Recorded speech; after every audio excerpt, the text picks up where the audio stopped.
book lovers, it is G-Swizz here, and I am here today to talk about the movies that I watched in the month of July, aka a new segment I'm probably going to be doing on my channel if I watch this many movies in a month. This segment will be my monthly movie wrap-up. So if you guys don't know, I haven't been to the cinemas this much since 2014. 2014 is when I officially became a college student and I got student movie deals, and so I would get like $8 Mondays and $9 Tuesdays or something like that, and it was just the best thing ever. And then the second year of being a college student, I just stopped going to the movies. And in 2016, when I was officially not a college student anymore, I definitely didn't go to the movies because like movies be hella expensive. But recently, my local cinema has been doing $10 deals for anybody who's a member. You betcha, I've been binging movies. And not only that, if I was to watch 4 different movies within the same cinema company with my Cinemas card, yeah, that's right, this is Event Cinemas we're talking about, I would get $8 movies in August. And so I took advantage of that deal and I decided, you know what, I'm gonna watch 4 different movies in the cinemas. But I didn't just watch 4 different movies, I watched a couple of other movies too. So I'm gonna be wrapping up the month of July when it came to my movie watching. And you know what's also really awesome? This video is not at all sponsored by Event Cinemas, but if you're a Cinemas member, you get a history of the movies that you've watched, and it's like the coolest thing ever. So my Cinemas history goes all the way to Divergent. The first time I watched Divergent, that was when I became a Cinemas member because it was a member advance screening, so I decided to join and become a Cinemas member. I love the cinemas so much, and I love what they do, I love their membership deal. Anyway, getting back to the subject, without further ado, I'm going to be talking about the 6 movies that I watched in the month of July. So I literally went to the cinemas 8 times during the month of July. I watched around 6 movies, so some of them were repeats, but yeah, I don't really care. First one I'll be talking about isn't the first movie I saw in July, but I saw it before. I saw it in June, but I rewatched it because I really wanted to get that 4-movie deal within 1 month, and that was Wonder Woman. If you guys don't know, or maybe some of you guys don't know, I'm not a DC fan. I am a huge Marvel fan. To go to see Wonder Woman was just weird enough for me as it is. I went to take my mom to it because my mom really liked Wonder Woman. She grew up with Wonder Woman, and so I was just like, okay, I'll take you for your birthday. And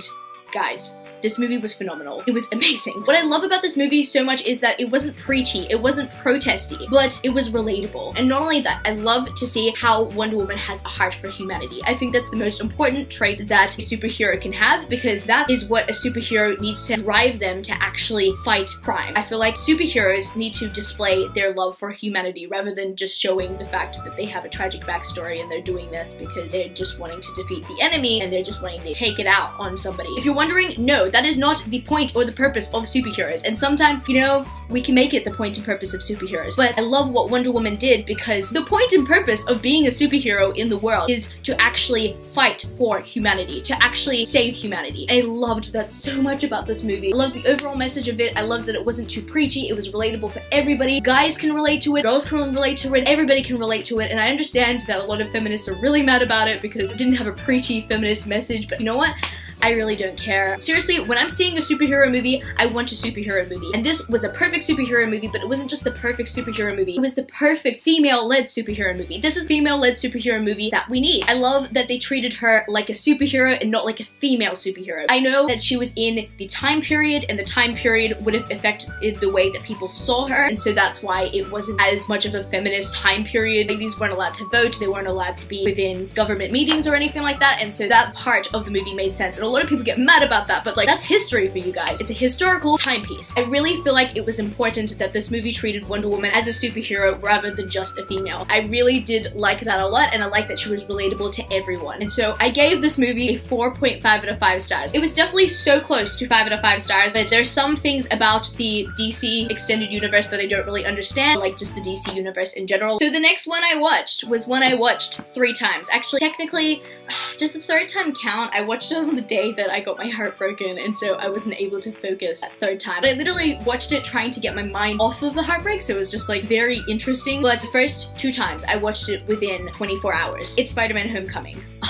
So far, it's my favorite movie of the year. I actually watched it a 4th time yesterday. We're currently talking about this in August, so I can't really count the 4th time in this wrap-up. One of the best movies I've ever seen in my entire life. Definitely, for me, personally, my favorite Spider-Man movie I've ever watched. I know that, like, that's so weird to think because I grew up with the other Spider-Man films and I should have emotional attachment to that. I haven't seen the other Spider-Man films in a long time, and I've been distancing myself from it ever since I found out that Tom Holland was going to play the new Spider-Man and he was going to join the MCU. I've refused to rewatch the new Spider-Man Spider-Man films because I'm trying to distance myself as much as I can from them. Not because I do not like them. I actually loved them at some point, except for the third movie. Like, the third movie is an exception. It was really bad. It's so weird how it's the highest grossing movie and it's like the worst movie in that franchise. I was a diehard fan of Tobey Maguire's Spider-Man, to the point I haven't actually watched The Amazing Spider-Man. The Amazing Spider-Man movies I refuse to watch. Andrew Garfield was never really my Spider-Man to begin with. A lot of people are diehard defenders of that Spider-Man franchise. Personally, I was a diehard fan of Tobey Maguire's Spider-Man. This movie, it literally changed everything. Like, I loved the new Spider-Man as soon as he came into Captain America Civil War. If you guys feel very iffy on Tom Holland in Civil War, you need to watch Spider-Man Homecoming and form a proper opinion, because this movie treated Peter Parker like he was a teenager, because he is a teenager. Not only that, it shows the actual culture of New York. Oh my goodness, there are so many things I love about this movie. And the villain, oh my goodness, the Vulture?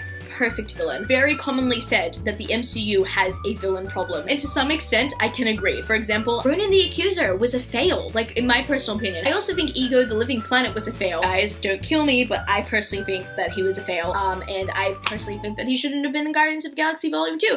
That's just my personal opinion. Please don't kill me. Please don't kill me. But the Vulture was such an important villain, to the point that his name, the Vulture, isn't mentioned once in this movie. I feel like that actually makes a very good villain, because we all know who the Vulture is, and we all know how scary a Vulture is. It got to the point where we didn't even need to say his name. In my personal opinion, he is one of the best villains done in the Marvel Cinematic Universe, and I'm low-key hoping that Michael Keaton actually appears in the MCU in the future. I could seriously gush about this movie all day. I actually tried filming a review for it, and it wasn't a review, it was just a gush. I actually deleted it off my computer today because it was literally 2 hours long, and I couldn't edit that. But overall, I loved this movie so much. It is a 5 out of 5 stars. I would give it a 10 out of 5 stars if I could. It was perfection. So the next film I watched was technically not really one that I watched in the cinemas, but I got to see it at the Sony Picture Theater, which is a very small theater that contains 20 seats. It was a crazy experience, and I had the honor and privilege of seeing this thanks to Walker Books Australia. Thank you so much, Walker Books Australia. You guys are amazing for giving me this opportunity to go see it in an advanced screening, well, an Australian advanced screening, because it came out in the US ages ago, and that is A Monster Calls. So this is a book-to-movie adaptation. I literally read the book like 24 hours before seeing it, and so I was already emotional about it, and so I went to watch it. The movie was just so emotional, but it is beautiful. Oh my goodness, A Monster Calls is a cinematic masterpiece. My personal favorite sequences in the movie is when the monster actually tells the stories, because you get the image of seeing everything play out in watercolor. I felt like sobbing so much. It was just so heartbreaking, and the cast did everything so well. It was such a heart-wrenching movie, but it is one of my favorite movies of all time now, and I definitely need to see it again. I personally don't remember what I gave this movie. I think I gave it like a 4.5 out of 5 stars or 5 out of 5 stars. I don't know. It's somewhere up there. It is really good. You guys need to see it if you haven't yet, but I'm pretty sure that everybody in the US has seen it. I definitely think this is a very faithful adaptation, and I think anybody who loves the book will really love this movie. So the next movie that I saw in theaters, I actually saw twice. I saw it on my own, first of all, and then I saw it with my sister later on in the month, and that is Baby Driver. I literally watched it twice within a week period, and this, oh man, Baby Driver, oh my goodness, this movie. Oh, it's so good. So if you guys don't know, Baby Driver is literally a movie that was coordinated based off of its soundtrack. And its soundtrack is amazing. It is literally a cinematic masterpiece. I think I've mentioned cinematic masterpiece like a couple of times, but it really is. The director, Edgar Wright, he knows how to make a movie. If you guys don't know, he's the director of Scott Pilgrim, which is my personal favorite. People know him for Hot Fuzz or Shaun of the Dead. Edgar Wright is seriously the most underrated director out there. And he went to make this movie, and he did a good job. I loved the cast so much. The cast did such an amazing job. I'm not too sure if I have any complaints for this one, to be honest. I think it's because it's been like a couple of weeks since I watched it, so I don't know if I do have any critiques, but overall, really enjoyed it, and I think I gave this one around a 5 out of 5 stars too. Man, I watched some really good movies this month. The next movie I have to mention is a movie that I didn't see in cinemas. I just streamed it because that's what everybody was doing. It's a Disney Channel original movie. That was The Descendants 2. If you guys don't know what the Descendants movie franchise is, it's pretty much descendants of Disney heroes and Disney villains. So there are these band of misfits from the Eye of the Lost. You've got Mal, the daughter of Maleficent, Evie, who is the daughter of the Evil Queen, Carlos, who is the son of Cruella, and Jay, who is the son of Jafar. So these 4 descendants go to the school where the Disney heroes' descendants go. Stuff goes down because, you know, there's 4 descendants of villains there. So to sum up my feelings about the first movie and even the first book, The Eye of the Lost, I was not a fan of both of them. I mean, I was more not a fan of the first Eye of the Lost book because because I didn't really have too much context. But the first movie, oh man, to be honest, I haven't watched a Disney Channel original movie in a while. The quality was just really bad. Musical numbers, some of them were very good, but personally, I hated how Maleficent was portrayed. She was just portrayed as this very, very cheesy villain, just had this very stupid laugh. I could not stand who Maleficent was being played by. I wasn't a fan at all. I think it's just because I'm just so used to Angelina Jolie playing Maleficent. First movie, for me personally, was cringeworthy. I wasn't the biggest fan of it, but being that The Descendants got a really good reception and a very good fan base, I personally think that they actually upped the budget for the second one. You could see that. They actually did a good job with the second one. They made so much more effort to make the second one better in some ways. The camera quality, for example. The first camera quality, you felt like something was kind of blurring up the camera in a way. It's either that or they put this weird filter on it and I was just not feeling it. But for the second movie, they really upped the quality, and not only that, I actually rooted for the characters even more. You could really see the character depth and development in each and every one of the characters. I personally still want more from Jay. I feel like he's just there. You never really see too much depth to his character compared to the other three. With Mal, I actually preferred her character development in this movie as opposed to the first movie. I wasn't really a big fan of Mal in the first movie, but I liked to see more depth and development in her character. And for this movie, I actually preferred the villains so much more than the previous film because they're actually descendants of villains versus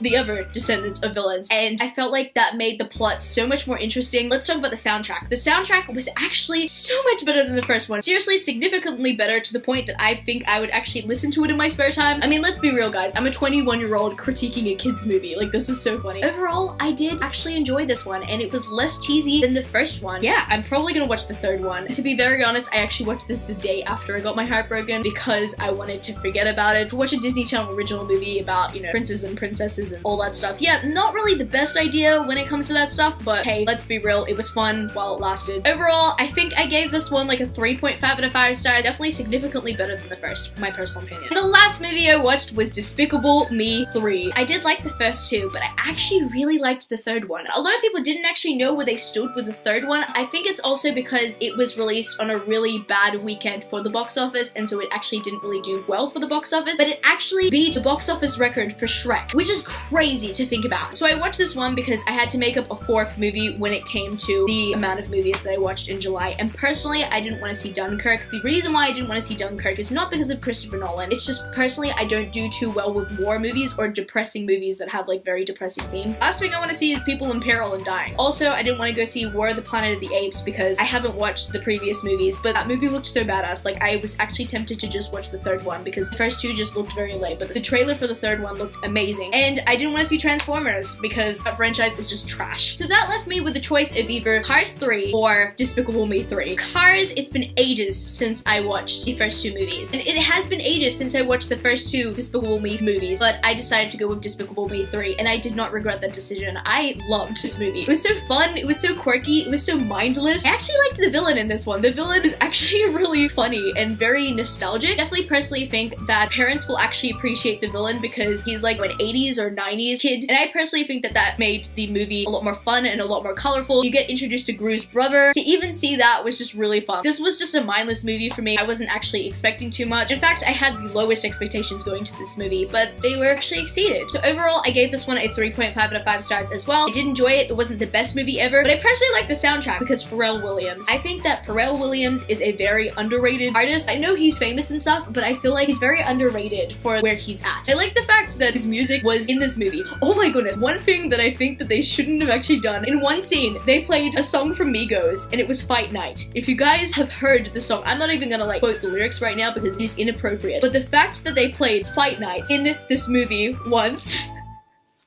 that was the most inappropriate thing that they could do for a kid's movie, because I personally, as a kid, when I watched movies like, for example, Robots. When I watched Robots when I was younger, they had a lot of really cool hip-hop R&B songs on the soundtrack, and I went to check them out, and they weren't the most appropriate songs to listen to. But this song beats all the inappropriate songs that were on Robots. Not appropriate for children at all. And the fact that they played it in one scene for like a little bit, adults in the theater were actually cracking up, and the kids had no idea what was going on. Personally, I don't think it was a very appropriate move for Illumination Entertainment to actually include in the movie, but it was funny. I'm just hoping that kids aren't scarred for life when they hear the song, you know? That is gonna be it for this movie wrap up today, book lovers. You can follow me on my social medias. I'm at Books on Twitter and Instagram, and I'm also at Goodreads. That's www.goodreads.com/gswizzle. I love you, book lovers, and I will see you later. Peace.